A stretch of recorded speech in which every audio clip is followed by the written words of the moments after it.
салом, як хабар. Консулгарии Афғонистон дар шаҳри Хоруғ баста шудааст. ҳукумати Толибон фаъолияти консулгарии генералии Афғонистонро дар шаҳри Хоруғи вилояти мухтори Кӯҳистони Бадахшони Тоҷикистон қатъ кардааст. Ба иттилои рӯзномаи 8 субҳ ин қарор аз ҷониби Вазорати корҳои хориҷии ҳукумати Толибон гирифта шуда аз 15 декабр амалӣ шудааст. тибқи ин қарор Нақибулло Деҳқонзода, консули Афғонистон дар шаҳри Хоруғ аз вазифа барканор гардидааст.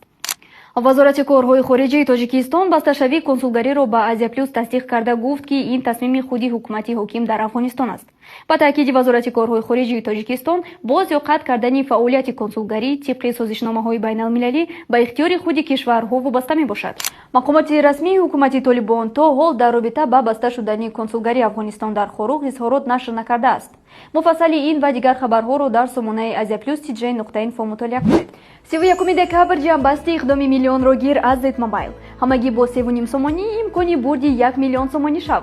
Z-Mobile, як қадам то миллион.